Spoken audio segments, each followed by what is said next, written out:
The house sat at the edge of the development, where the manicured order of the neighborhood softened into something quieter and more personal. It was not the biggest property, nor the newest, but it was deliberate.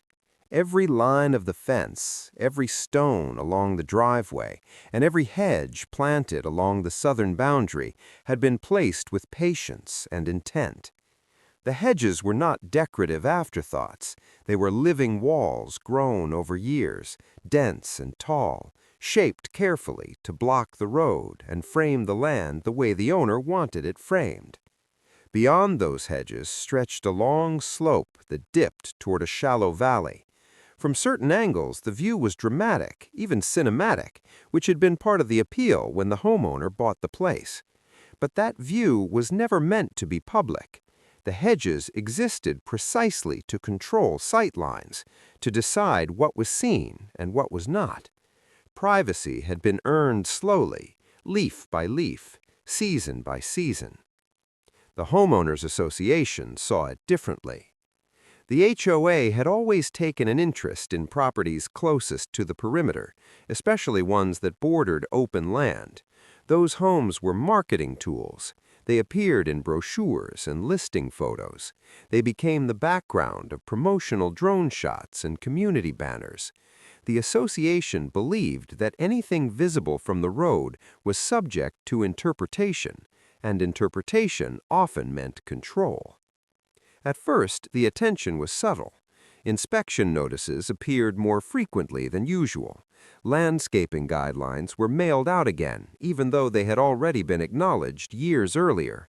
The tone of the letters shifted slightly, becoming less informative and more suggestive. The hedges were described as overgrown. Their height was questioned. Their density was framed as a potential safety concern, despite having stood untouched through storms, seasons, and inspections without incident. Then came the idea of the scenic shot. The HOA had decided to update its branding. The development was aging, and newer neighborhoods nearby were drawing attention. The solution, in the board's mind, was visual. They wanted images that emphasized openness, harmony with nature, and unobstructed beauty. The valley beyond the development became the focal point of this vision, and the houses along its edge became obstacles. From the road, the hedges interrupted the view. From above, the hedges blended neatly into the rest of the development. The HOA had gotten its scenic shot, though the camera had not yet arrived. The damage was framed afterward as maintenance. The explanation cited safety, visibility, and compliance. The timing was described as unfortunate but necessary. The homeowner was informed after the fact that the work had been carried out in the community's best interest. What was missing from every explanation was acknowledgement. No one addressed the loss of privacy. No one accounted for the years of care invested in those hedges. No one admitted that the destruction had served a marketing goal rather than a safety concern. The space felt exposed in a way that was difficult to explain to anyone who had not lived behind those living walls. The house felt smaller. The land felt borrowed. The silence after the machines left was not peaceful. It was hollow. For days, the homeowner walked the boundary line, tracing where the hedges had stood. The soil was scarred. Roots were visible in places, torn and drying in the sun. It was clear that regrowth, even if allowed, would take years. The view the HOA wanted would remain long after the immediate conflict faded. Anger alone was not enough to respond to something this deliberate. Complaints would vanish into committees. Appeals would stretch on while the damage remained permanent. Replanting would be restricted. Temporary fencing would violate guidelines. Every conventional response led back into the HOA's system, where time and complexity favored the association. So the homeowner began thinking in terms the HOA understood: visibility. If the association wanted an uninterrupted scenic shot, then the interruption would need to be unmistakable. If privacy could not be grown, it would have to be constructed. And if aesthetics were being weaponized, then aesthetics could be turned into armor. The idea did not arrive fully formed. It developed over nights of research and quiet planning. The solution needed to be legal, difficult to challenge, and impossible to ignore. It needed to exist entirely within the letter of the rules, while violating every unspoken expectation behind them. Shipping containers met all those requirements. They were classified as temporary structures under certain zoning interpretations. They could be placed without permanent foundations. They could be justified as storage. They were modular, stackable, and tall. And, perhaps most importantly, they were ugly in a way that could not be smoothed over with landscaping. The homeowner measured the property line carefully. Calculations were precise. Height limits were studied. Setback rules were interpreted conservatively. Every step was taken with the understanding that scrutiny would be intense. The hedges took years to grow. The replacement would arrive on trucks. As the plan solidified, the open view that the HOA had created began to feel temporary. The valley was still visible, but only for now. The homeowner knew that soon the scenic shot would include something far less marketable, something rusted, industrial, and unapologetically present. And when that happened, the association would be forced to confront the cost of assuming control over what was never theirs to begin with. The first container arrived just after dawn, its shadow stretching long across the freshly exposed ground where the hedges had once stood. The truck's engine echoed through the quiet street, louder than necessary, as if announcing the beginning of something the neighborhood could not ignore. Neighbors paused mid-routine, coffee cups frozen halfway to their lips, blinds shifting ever so slightly as curiosity took over. The container was old. Its steel skin was scarred with dents, faded warning labels, and streaks of rust that told stories of oceans crossed and ports forgotten. It was not decorative, it was not subtle, and that was the point. The driver followed the measurements precisely, setting the container parallel to the property line, just inside the setback limits. The placement was deliberate, almost ceremonial. When the truck finally pulled away, the container remained, a massive steel rectangle standing where greenery had once softened the boundary. Within hours, messages began circulating. The HOA board members noticed immediately. The view from the road was no longer clean. The valley was partially blocked by corrugated metal and industrial edges. The open, welcoming image they had worked so hard to create was now interrupted by something that did not fit any brochure. By the end of the day, an inspection notice appeared, taped neatly to the front door. It referenced temporary structures, asked for clarification, and requested documentation. The tone was professional, but beneath it was urgency. The HOA had not expected resistance, especially not resistance that arrived on a flatbed truck. The homeowner anticipated this reaction. Every permit requirement had been researched. Every rule that might be invoked had already been read, highlighted, and cross-referenced. The container was classified as movable storage. It was not anchored. It did not exceed height limits. It was placed within allowable boundaries. On paper, it was compliant. The second container arrived 2 days later. This one was stacked on top of the first, carefully aligned and secured according to manufacturer specifications. The height now matched and slightly exceeded what the hedges had once provided. From the road, the view was unmistakably altered. The valley disappeared behind rusted steel, replaced by industrial geometry that felt almost confrontational in its presence. The reaction intensified. Emails followed the inspection notices. Committees were mentioned. Emergency meetings were scheduled. The containers were described as temporary, but the implication was clear. Temporary was acceptable only if it remained invisible. The homeowner remained silent, responding only through official channels, providing documentation when required and nothing more. There were no emotional appeals, no explanations of intent. The strategy was to let the structure speak for itself. Neighbors began to take sides. Some sympathized quietly, remembering the hedges and the suddenness of their removal. Others complained openly, framing the containers as eyesores that lowered property values. Conversations happened on sidewalks and at mailboxes, always stopping abruptly when the homeowner appeared. The third container arrived at the end of the week. This one was placed perpendicular to the others, forming an L shape that enclosed the boundary corner. From certain angles, it resembled the beginnings of a wall. From above, it was unmistakably deliberate. The structure no longer felt like storage. It felt like a statement. The HOA escalated.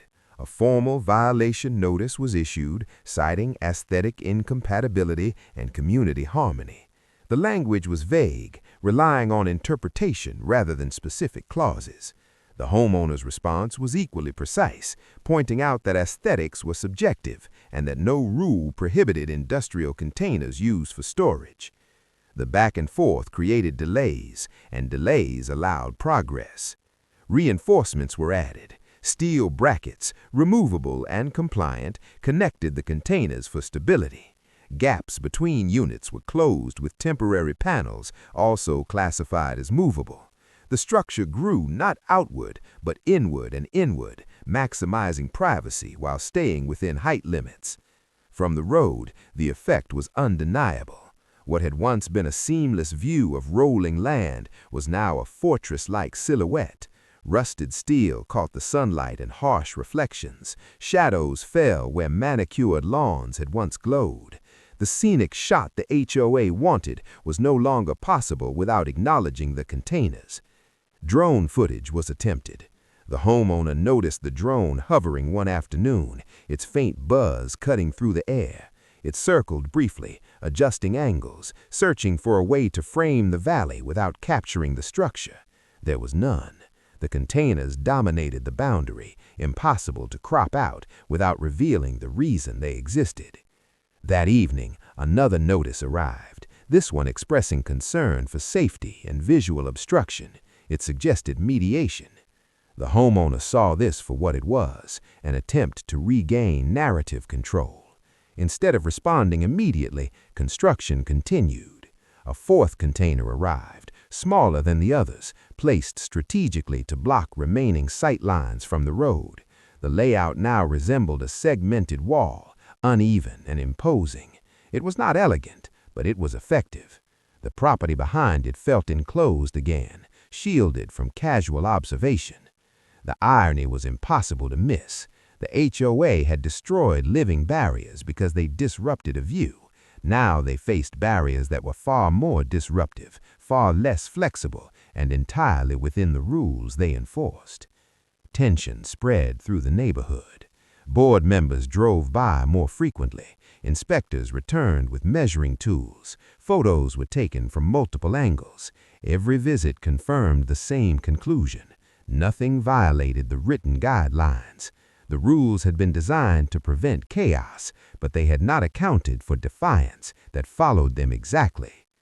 The homeowner began referring to the structure privately as a fortress, not because it was defensive in a traditional sense, but because it marked territory. It said clearly and without words that boundaries mattered.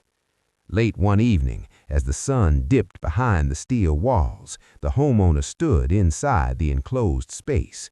The noise from the road was muted. The valley was no longer visible, but privacy had returned in a different form. It was not natural, not beautiful, but it was controlled. The HOA, meanwhile, faced an uncomfortable reality. Every complaint they issued strengthened the homeowner's position by forcing a review of rules that favored compliance over appearance. Every delay allowed the structure to feel more permanent, even if it was technically temporary. By the end of the second week, rumors circulated of legal consultations and emergency bylaw revisions. The association was considering changes, but changes would take time, and time was something the homeowner was willing to spend. The association's response shifted from irritation to urgency the moment the containers stopped looking temporary. What had begun as a visual disruption was now a structural reality, and the longer it stood, the harder it became to dismiss. The HOA's authority depended on predictability, on residents reacting the way they were expected to react. The fortress did not follow that script. An emergency board meeting was announced with unusual speed. Notices appeared in inboxes and on community boards, framed as a discussion about community standards and emerging concerns. The language avoided specifics, but everyone knew what had triggered the gathering. The containers had forced a conversation the HOA had hoped never to have in public. The homeowner did not attend. Absence became part of the strategy. Participation would imply negotiation, and negotiation would suggest that permission was required. Instead, the homeowner allowed the rules to speak, trusting that every clause already cited would hold under scrutiny. The board meeting produced a flurry of activity. New interpretations of old rules were drafted. Aesthetic guidelines were revisited. Committees were formed to explore whether industrial structures could be retroactively limited. None of it had immediate effect, and that delay was costly. Each day the containers remained in place normalized their presence. The HOA's next move was paperwork. Certified letters arrived, thicker than previous notices, packed with references, footnotes, and carefully worded concerns. They warned of potential fines, conditional approvals, and escalating consequences if the structure was not removed or altered. The tone was authoritative, but the substance was cautious.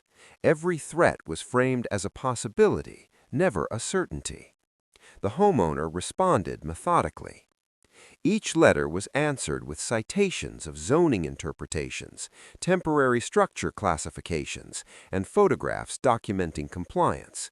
The responses were polite, factual, and intentionally dull. There was no room for emotional leverage. The correspondence turned into a paper trail that favored whoever remained consistent. While the HOA argued internally, the fortress evolved. Additional reinforcement was added, still removable, still compliant. The containers were not painted or disguised. Their rusted surfaces remained exposed, catching attention from every passing car. From the road, the structure looked less like storage and more like a barrier erected with purpose. Neighbors began to feel the weight of it. Those who had once complained about the hedges now found themselves defending the homeowner in quiet conversations. The HOA's overreach had become more visible than the containers themselves. The story shifted from an eyesore to a question of rights, from aesthetics to precedent. The HOA attempted a new angle. They framed the issue as safety. Reports were commissioned, questioning wind resistance, stability, and potential hazards. Inspectors returned with clipboards and cameras, documenting every bolt and bracket. The homeowner allowed access where required, confident that the structure met the standards claimed. The inspections changed nothing. Every concern raised was answered with documentation. Every recommendation was noted but not mandated. The fortress remained. The most significant shift came when the HOA realized that enforcement would require consistency.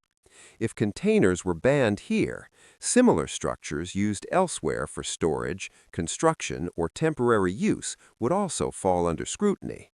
The rules could not be selectively enforced without exposing the association to challenges it was unprepared to face.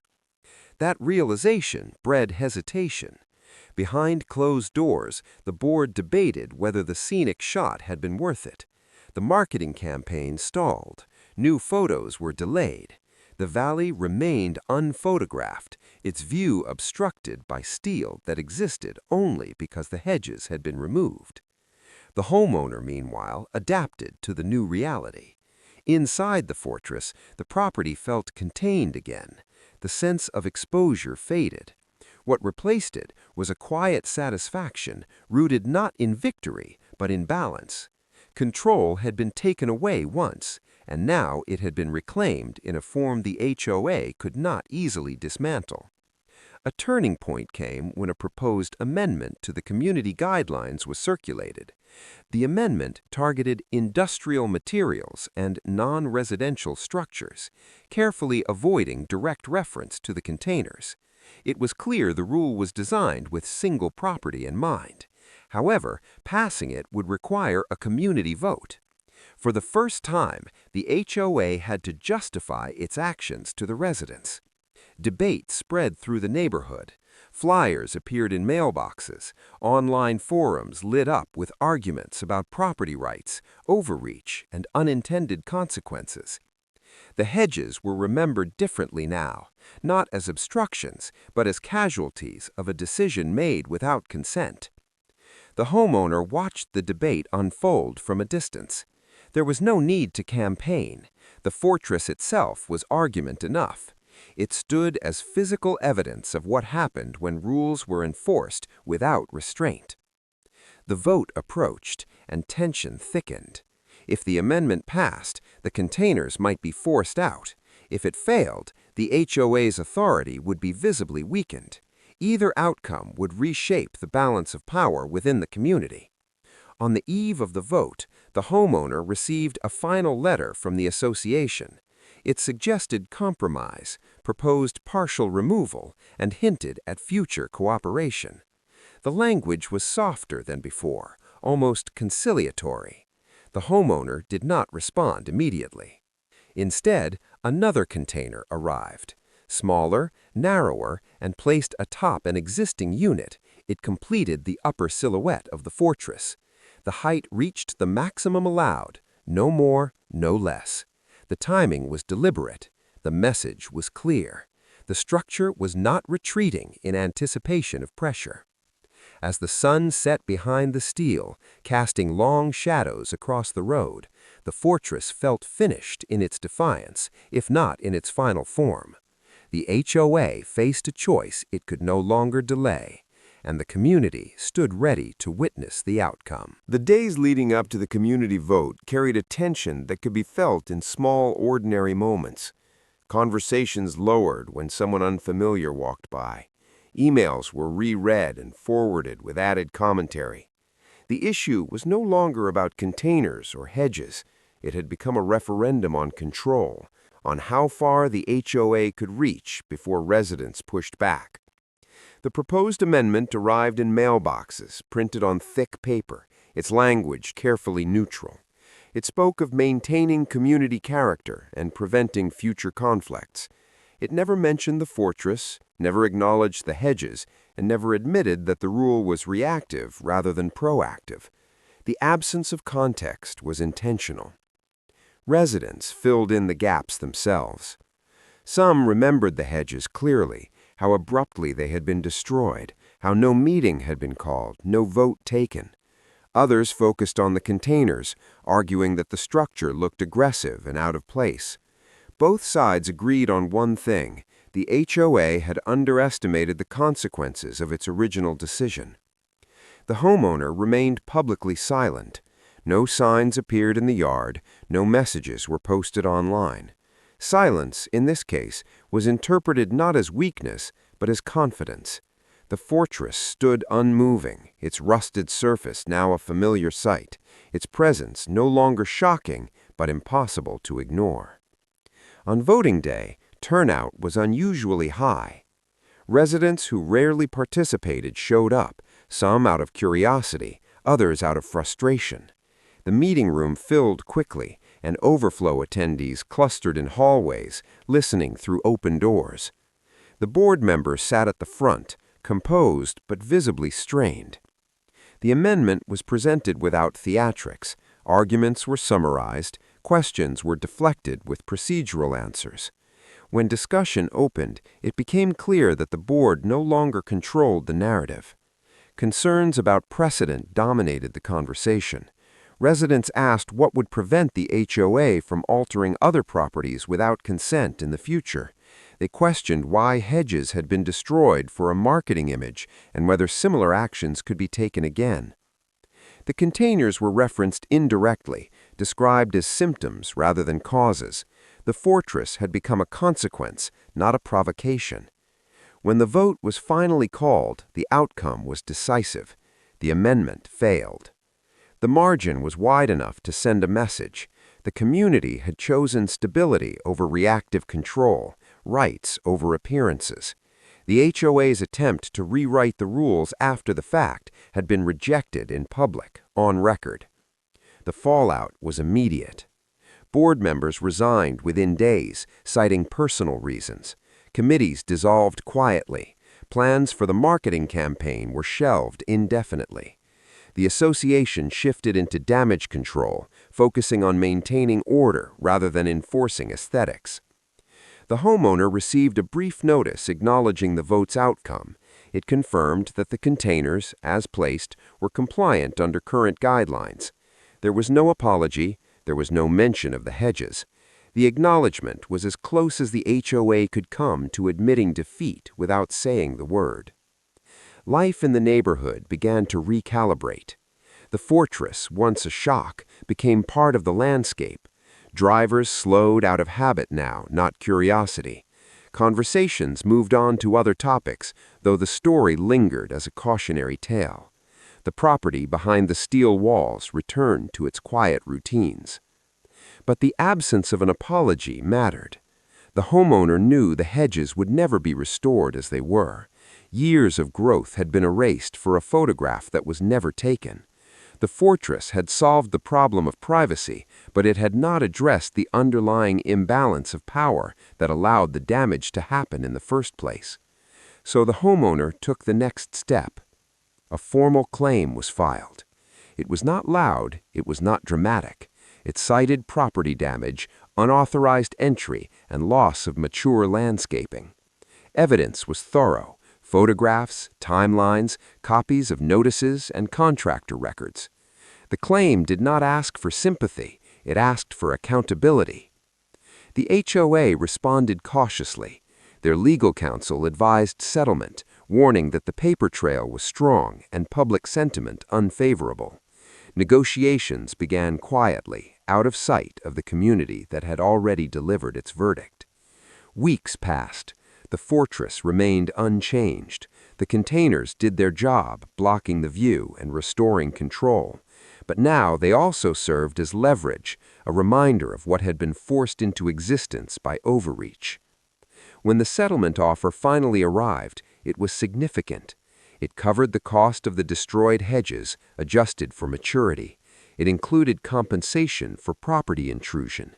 It acknowledged, indirectly, that the HOA had acted without proper authority. The language was careful, but the meaning was clear. The homeowner accepted. The decision was not about money. It was about closing a chapter without surrendering ground. The funds would be used thoughtfully, not to rebuild what had been lost, but to ensure that future losses would not be so easily imposed. News of the settlement spread quickly, despite efforts to keep it quiet. The story gained weight. The HOA's power, once assumed, was now questioned openly. As autumn approached, the homeowner stood once again near the boundary line, the steel walls casting familiar shadows. Beyond them, the valley still existed, unseen but unchanged. The fortress had done more than block a view. Time changed the way the fortress was seen. What had once felt like an act of defiance slowly became something closer to a landmark, a physical reminder of a moment when the balance between private ownership and collective authority had tipped too far and then been forced back. New residents heard the story in fragments, filtered through opinion and exaggeration, but the steel containers remained, telling the truth without narration. The HOA moved on, or at least tried to. A restructured board took over, quieter and more cautious than the one before it. Meetings became procedural again, notices softened, inspections returned to predictable schedules. The association avoided anything that might reopen old wounds. The scenic branding project was officially abandoned, replaced by generic imagery that did not rely on any single property. The homeowner noticed the change immediately. There were no more unexplained visits, No drones hovered overhead. The boundary line, once a source of constant tension, faded back into the background of daily life. Control had not disappeared, but it had been recalibrated, restrained by memory and consequence. With the settlement fund secured, the question became what to do next. Replanting hedges was possible, but impractical. The containers blocked the light needed for healthy growth, and the years required to restore the old barrier could not be recovered. Even if the hedges returned, the trust that allowed them to stand unchallenged would not. Instead, the homeowner chose permanence on their own terms. Inside the fortress, the space was repurposed gradually. The containers became storage, then workshops, then quiet enclosures where projects could exist without observation. They were cleaned but not beautified. The rust remained, not as neglect, but as honesty. The structure was not pretending to be something it wasn't. Neighbors adapted. Some stopped seeing the containers entirely, their eyes sliding past the steel as if it had always been there. Others pointed them out to visitors, retelling the story with varying degrees of accuracy. In every version, the same lesson emerged. Boundaries matter, and power has limits. The homeowner did not dismantle the fortress. There was no dramatic teardown, no symbolic gesture of reconciliation. The containers stayed because they worked. They provided privacy without asking permission. They enforced a line that could not be crossed casually or quietly. One afternoon, months after the settlement, a familiar landscaping truck drove through the neighborhood, heading toward another property. The homeowner watched from behind the steel walls, aware of how easily history could repeat itself if forgotten. This time, the work was announced, approved, and supervised. The process mattered as much as the result. The hedges were destroyed for a view that was never captured. The fortress existed for a view that could never be taken away. Over time, the story lost its edge and gained clarity. It was no longer about retaliation or stubbornness. It was about consequence. The HOA had learned that authority without restraint invited resistance. The homeowner had learned that compliance without protection invited loss. In the quiet moments when the sun hit the rusted steel just right and shadows stretched across the ground, the fortress felt less like a protest and more like a boundary marker, firm but calm. It did not demand attention, it simply existed. The valley beyond the containers remained unseen, but it did not feel absent. Knowing it was there was enough. The homeowner had reclaimed the right to decide what was visible and what was not, a right that had been taken once and would not be surrendered again. Years later, when new guidelines were proposed emphasizing consent, notice, and resident involvement, few remembered exactly why those clauses had been added. The fortress still stood, quietly educating those who noticed it. And in that silence, in the steel that replaced greenery, the final lesson settled into place. A scenic view can be taken in an afternoon. Control, once lost, is much harder to regain. But when it is reclaimed deliberately, with patience and precision, it does not need to be defended loudly ever again. The story ends not with restoration, but with equilibrium. The hedges are gone, the containers remain, and the line between what belongs to the community and what belongs to an individual is clearer than it has ever been.